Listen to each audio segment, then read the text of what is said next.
Welcome back to the Roger Sarnt Podcast, where we talk all things Army. And I'm your host, Sarnt Cruz.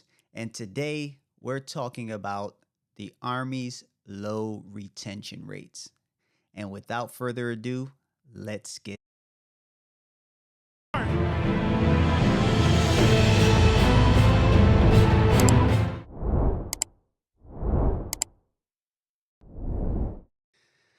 right, guys. Quick, before we get into this, do me a favor. Go ahead and, if you're on YouTube, go ahead and like, comment, and subscribe. Hit that notification bell. Help us get to 300. We're at 270 something. If you're listening on the podcast, thank you. Go ahead and leave a download and a review. Help me get better. So today, let's get into the agenda before we move forward. Today, we're going to talk about recruitment issues. The agenda is we're just going to give you a quick premise of what's going on, why retention is important, how to increase retention rates, and then we're going to talk about the relationship between retention and recruiting, and then we're going to conclude it all. All right. So just so you guys know, this is based off an article written by Skylar Bernard, and that was January of this year. And the Army's we're facing major retention issues with soldiers. I'm not gonna lie, like retaining soldiers has become a big problem. I don't even have words for it. I can tell you personally, I know almost a platoon full, one platoon, same platoon. And I would say out of the 20-something soldiers that were there, at least 11 got out that I can count on. One tricked us and acted like he got out, but he never got out. He just went and trained. But that's just one platoon. So we're going to talk about the effects that it has on national security. And then at the end, obviously, when we describe a problem, we're going to try and come up with a solution for everything, okay? So quick backstory. If the military numbers go down, just want you to think about this. Here's the premise. If military numbers go down, who is going to defend us? That's kind of like the big deal here, right? And like, we don't think about this. We just think about, well, the Army is getting smaller. They're having recruiting number issues. Ha, ha, ha, ha, ha. We laugh at it and we say, hey, that's what you get. But the overall thought process that the article has is, who's going to defend us? When you see someone that's down, a lot of times and you are trying to attack them, that's when to attack, when they're low on numbers. You have strength in numbers, period. All right, so a reason for not re-enlisted cited. These are some reasons that the article, once they did their survey, here are a few reasons why soldiers are not re-enlisting. The first one is inadequate compensation. Pretty much the money is not worth it. Is the risk worth the reward? The juice worth the squeeze? Insert whatever analogy you want to. Is it worth it? Now, if you guys been following me on TikTok and on here, I've been following the must-pass bill by the House that they're trying to give junior soldiers. Everyone is going to get 4.5. That's the yearly. But they're trying to give junior soldiers an increase of about 15%. So that would give them in January 2024, 19.5% increase. And they're trying to do that, but the Senate and the White House, they're kind of like not onto it. They're not on with it. But just know that this is what they're trying to do in order to mitigate that, because they found that jobs, lower tier jobs, if you will, outside of the military are paying the same, if not more. And you don't have to worry about the deployments or getting injured, which is the biggest issue. One of the biggest issues cited, and we'll talk about that later. The next one, and all of this is, like I said, off a survey, is talking about toxic leadership.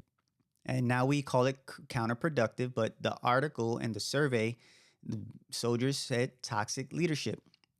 And that's on us. We have full control over that.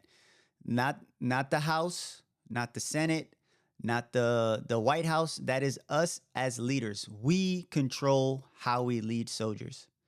And to be honest with you, some people just think it's cool to just treat soldiers any which way.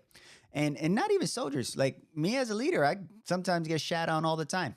Like I've seen if you follow TikTok and Instagram and stuff, you've seen leaders that are getting shat on today. And a lot of them don't tell their story. And so it just keeps working its way down. Um, and it's a matter of respecting people. Do we respect everyone equally? And that's a question for another day. Actually, I'm gonna make a whole subject on that. The next one is limited freedom. And limited freedom, I mean, when you're in the Army, there is no such thing as, because you got to think about it. Just social media itself, there's a whole regulation that says things that you can and cannot do, things that you can and cannot post while in uniform. And there's some verbiage on certain songs. Like there's some songs that I'd be like, yo, that thing hits, but I can't put it on my profile and I can't do anything with it because it says certain words. And these are just freedoms that I can think of just off the top of my head. That's an example that junior soldiers can relate to. Sometimes they can't go on leave when they want to. They can't wear what they want to wear. Their hair has to be a certain way. Like everything that we do in the military has a way that it needs to be. And that's why it's called the uniformed service, right? We're all supposed to look almost the same up until we can't anymore, right? So that's one of the things that they cited. Another interesting fact is that for fiscal year 23, the Navy surpassed their goals, their retention goals, while in the Army, we met them.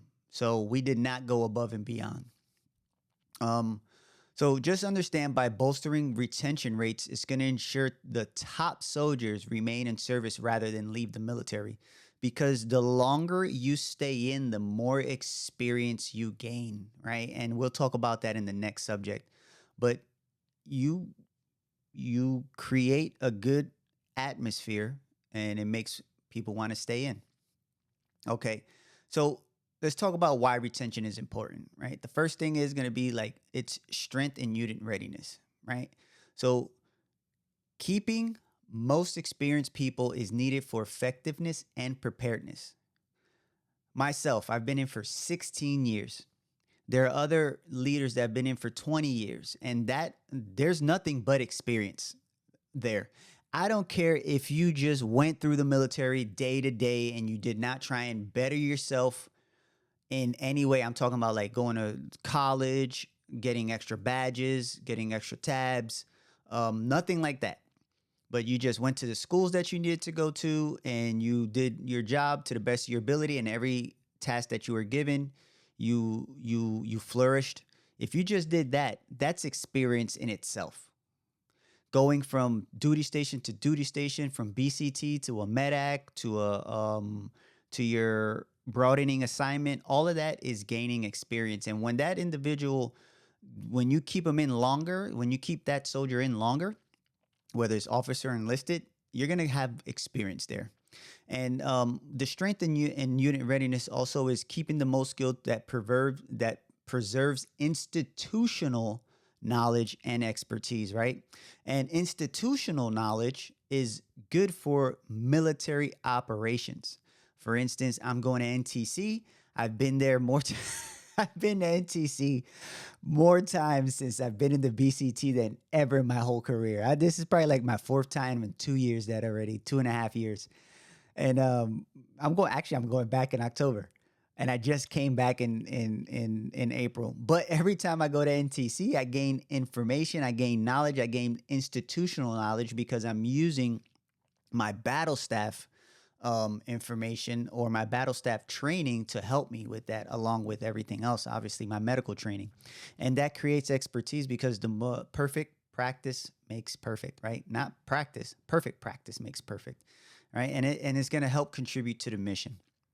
The next part of why retention is important is it saves time and training. Think about this.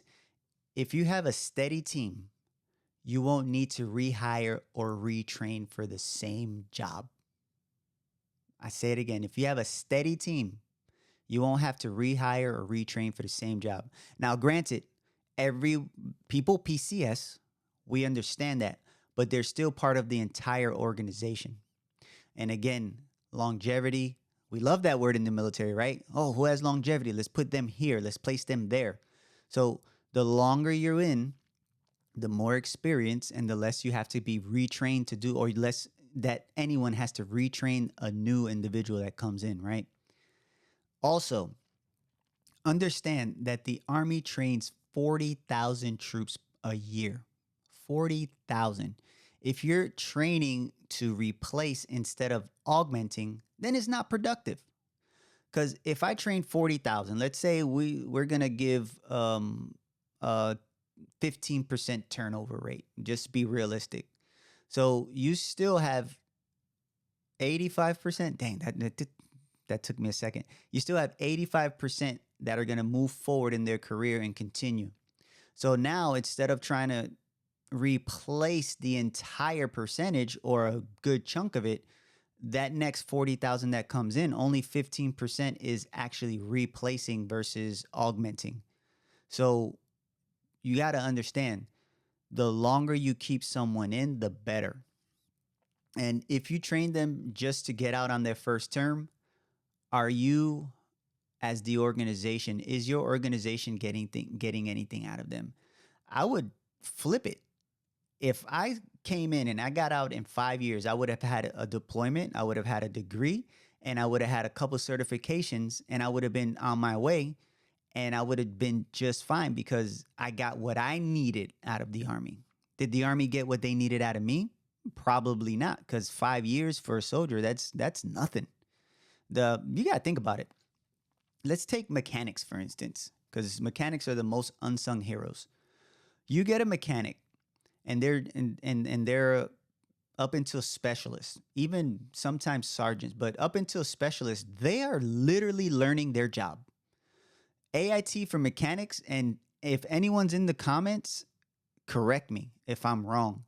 In AIT, they don't really teach you how to actually do anything with the JLTV, with a striker, with a tank. I mean, they may walk you around one maybe or give you all the theory, but you're not actually learning your job until you get there. So mechanics are the true OJTs. So I say all that because their first term, they may or may not hit sergeant. Typically, when they hit sergeant, they get in charge of like either they're going to be the wheel sergeant, the track sergeant, and then staff sergeant, they'll be like that motor sergeant in that area. But you got to think about it. The Army really doesn't get what they need out of them in their first term. Very rarely. You're going to have your stellar soldiers, obviously, people with that just catch on quick or whatever. We're not talking about those. I would say the good majority of mechanics, and we're not shitting on mechanics, it's just the truth. You don't really get much out of them until they learn their job, because pulling a pack on a 113 is not easy. You got to know what you're doing. You can get hurt. So moving on. Another reason why retention is important is it saves cost in military recruitment. So think about the resources such as time and money that goes into advertising. I see advertising all over social media. And while we say, oh, that's just a video that they're taking on their phone, whatever it is, who knows where they're taking the video? They're still taking time out of their day that they can be out somewhere running some type of, what are those called? Symposiums. They can be talking at a high school. They can be hosting some type of event, but they're sitting there having to come up with ways to advertise. Plus, it costs money to put billboards. It costs money to put flyers. It costs money to make all of this. It costs money to even come up with the events. But it's a lot of money and effort that goes into that. And the resources are the recruiters. Next thing is the screening process. You have to screen them to get them in, figure out if they need any waivers, if they're going to be able to get in. You got to check their medical records. And you got to understand if this soldier is, or if this potential recruit is even going to make it. Then the next thing is going to be processing them into the army. That costs money, processing each soldier. Just so you keep, if you, real quick, if you keep troops happy, just think about this. If you keep troops happy, it's going to be less money spent on that. So it relieves the pressure from the recruiting commands. I'm not saying don't do their job, but it relieves the pressure. Right now, they're feeling the heat. Like they get new messages every single day on new things that are happening. Right now, drill sergeants are being pulled out, instructors are being pulled apart, pulled away, and they've created the ASVAB side and the ACFT side. I don't know the name of the two programs. I'll actually do a video on that. But there are two programs that they have that like future soldier type programs in order to assist those individuals who want to join that don't have a good ASVAB test. So it's kind of like a fast class. And the other ones that are just not fit. And it kind of knocks off all the fat off of them, whatever it is. Or if they're not fat, they're just out of shape. So all of that is resources for recruiting. And it cost about $13,000 to $24,000 just to recruit that soldier. All that money that's spent into that process. And if they don't complete the first term, you just might as well call that an L, right? And it's just like I just explained, it's impacts on all levels of the budget. You're pulling new NCOs. You're creating an entire brigade worth of troops that's just dedicated to fast class and ACFT type things, programs. So now you have a whole company, brigade, or whatever you want to call it. I haven't looked into it, but you have a whole entity that's dedicated to that because recruiting is low because we can't retain the soldiers that we have. So the next thing is going to be how do we increase retention rates? So first thing is going to be creating a positive environment. An environment of trust. Think about trust.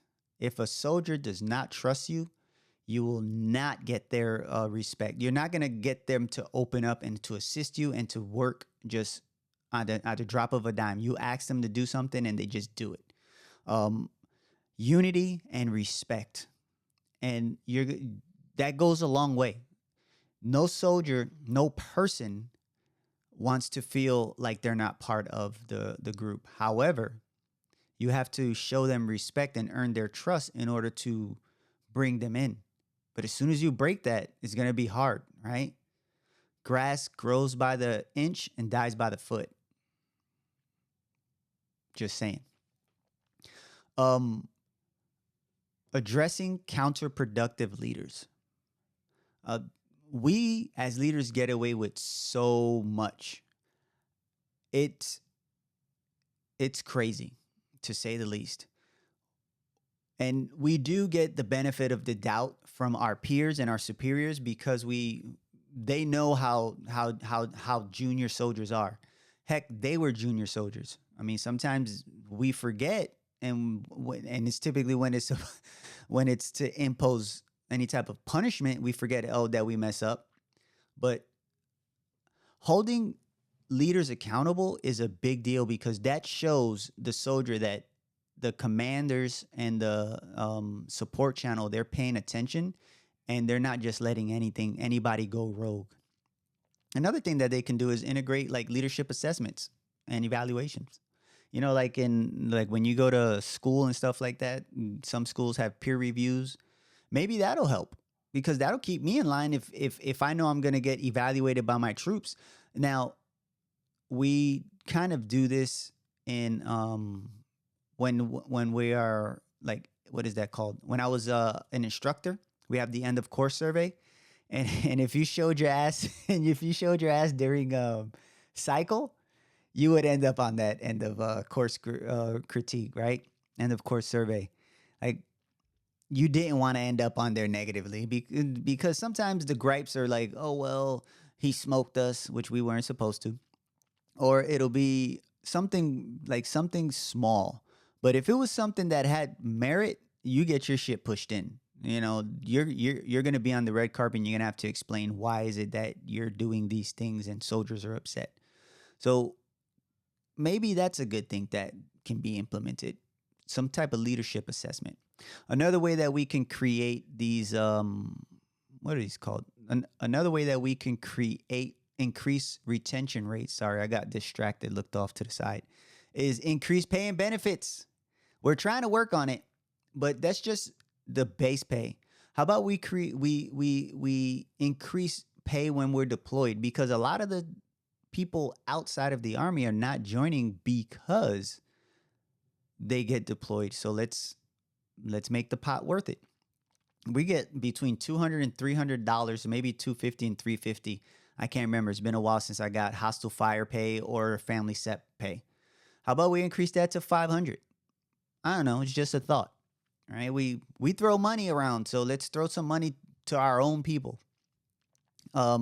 Keep the raises, you know, as we keep going. Like in 2024, we in 2024 of this year, we received the highest pay raise, base pay raise in 20 years, and that was 5.9%. So they are paying us more, but it's like little by little 5%. And you got to think about it. Go outside in the civilian world, see how much their pay raises are going to be every year. If you even get one a year, they'll probably give you a bonus to offset that pay raise that they're not actually giving you. I would prefer a pay raise than a bonus, but that's just me. The next thing is keep the bonuses, but I'm talking about reenlistment, but make it a lump sum. Now, this is a double-edged sword, because if a soldier exits early, they typically have to pay that because they're getting paid for the contract that they're signing. If I 6 years and I want max bonus of $60, $70, $80,000, you know, that tier 9, I gotta pay it back if I don't complete the 6 years because of me. I'm pretty sure there's some clause, like if you get separated medically or something because of the army hurt you, there might be something in there. I haven't really looked into that, so I'm not going to speak on it. But I'm just going to speak on a potential you having to pay it back. So if you got a lump sum, if I got 80 bands and they just tax me at 27% like they do and I get the rest, I'm cool with that. I get it all at once. I get that instant gratification that we seek. But every year getting $10,000, if it's $60,000 and you get $10,000 a year, you tax that by 27%, you're getting your $7,000 every year. Yeah, you know you're getting it, but it just hit different. It don't hit the same. So maybe just give those lump sums. But like I said, there's a double-edged sword to that. So the next thing we're going to talk about is increasing the education benefits, like making education benefits more accessible. So as you've already known, if you use TA, TA benefits are being threatened. There's something going on that we're probably not going to be getting four bands a year, whatever it is. I don't know the truth to that. I haven't really went into it. I'm just going off of what I've seen, but sites have been taken down and we've been having to go to different sites, which causes delay in payments. It makes it hard for soldiers to use their benefits, right? So it's rough. But and then again, soldiers have to use their benefits. So let's put some onus on the soldiers. So to fix this, let's give these soldiers tailored in brief. Like when we recruit the soldier gets to that duty station, and you know they're about hitting their 90 days, I believe it is, to start being able to use it. They need to get a full brief on on how to actually go into the Army Ignited, whatever website they're using now. They need a brief on how to how to sign up for the courses. What in university are more tailored towards the military. Like they need a good in-depth brief, not a crash course, a brief I'm talking sit them down at a computer and have them click through it, sign up, and all that good stuff, and get them started. So the only thing they're doing is identifying letting the school know the tuition assistant part. That's it. Um, make soldiers not make soldiers, show soldiers how to transfer their benefits and let them know the time frames associated with that. I did a TikTok, and I think I also did a video on that. I'll click it here somewhere. That tells you exactly the time frames and how to transfer your benefits, because some people are just not going to use their benefits. That's all to it, right? And it tells you how long you have to be in. You got to be in for 6 at least. I mean, commit to 10. But those are things that soldiers that we just didn't know or don't know. And promote TA. Promote it, promote it, promote it, promote it.